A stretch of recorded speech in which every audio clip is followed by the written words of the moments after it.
17절입니다. 11월 30일 마태복음 1장 17절 말씀입니다. 우리 함께 봉독합니다.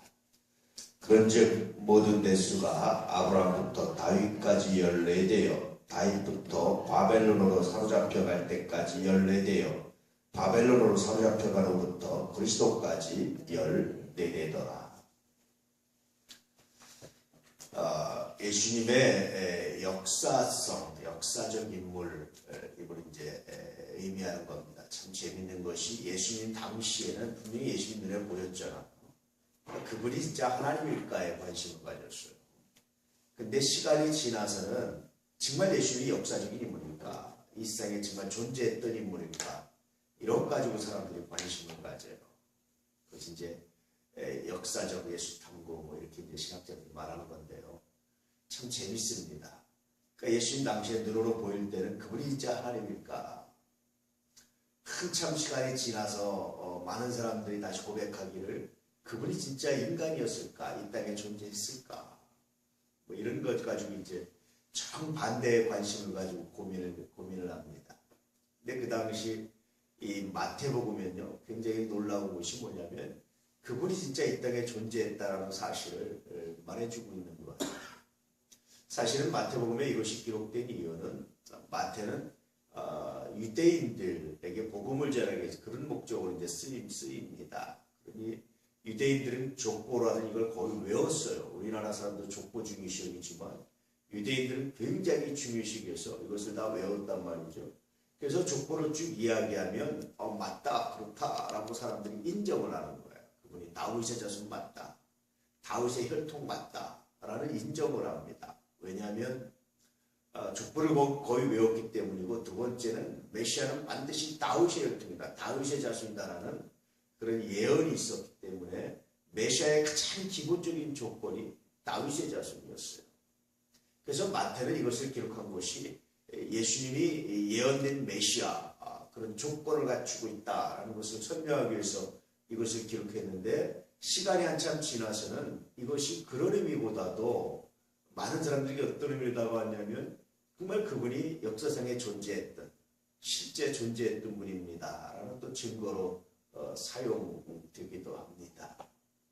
어쨌든 예수님은 굉장히 다양하게 자신이 그리스도이고 하나님이신 것을 굉장히 많은 부분에서 굉장히 다양하게 증언하고 증거하시는데도 불구하고, 참 희한하게 사람들이 증거와 증인이 많음에도 불구하고 믿지 않고 예수 믿지 않고 영접하지 않는 일들이 얼마나 많은지 몰라요. 참 슬픈 일이죠.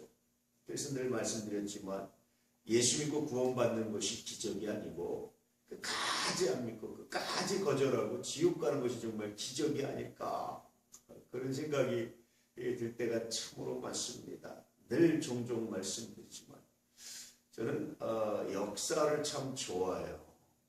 역사를 굉장히 좋아하는데 그 역사를 좋아하는 이유 중에 하나가 뭐냐면 나의 실체를, 사람의 실체를 너무나 정확히 봐요.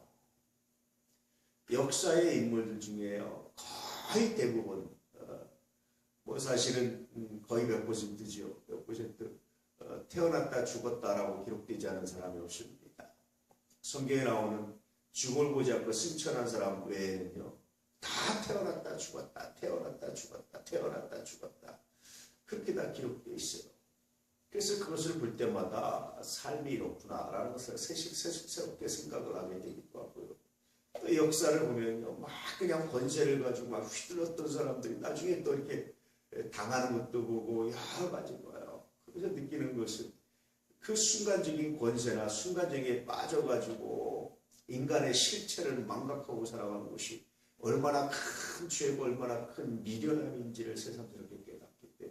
그래서 오늘 어떤 작은 권세가 있다면 그 권세를 가지고 어떻게 하나님께 영광 돌리고 어떻게 하나님의 이름을 나타내고 어떻게 우리가 주를 찬양하는 도구가 되게 할까, 이것이 고민이고 이것이 기도고 그런 것들을 묵상하게 됩니다. 이것이 역사가 주는 정말 놀라운 은혜고 놀라운 능력이고 놀라운 증거입니다.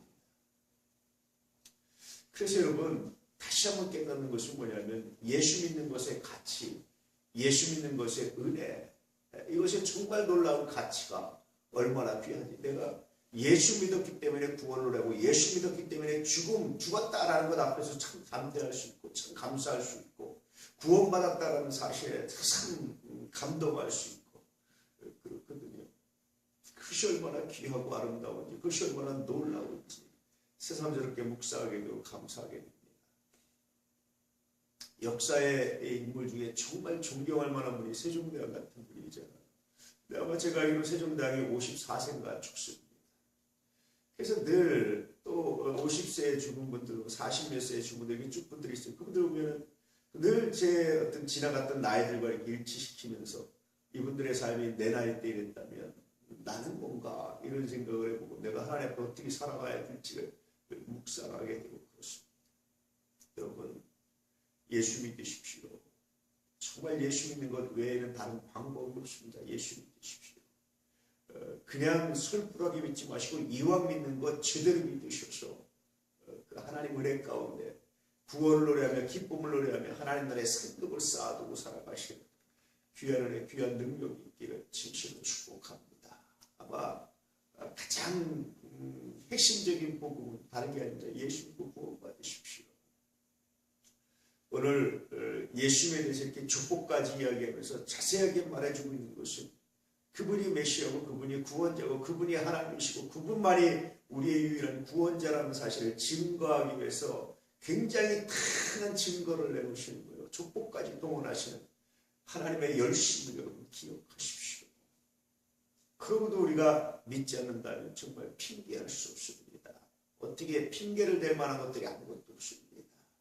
오늘도 내가 예수 믿는 것이 무엇인지, 오늘도 내가 어떤 상황에서 내가 믿음이 무엇인지, 오늘도 나를 화나게 하는 상황에서 믿음이 무엇인지, 오늘도 나를 슬프게 하는 상황에서 믿음이 무엇인지, 오늘도 여러 가지 상황이 전개될 때 그때 내 믿음이 무엇입니까? 내가 예수를 믿습니다.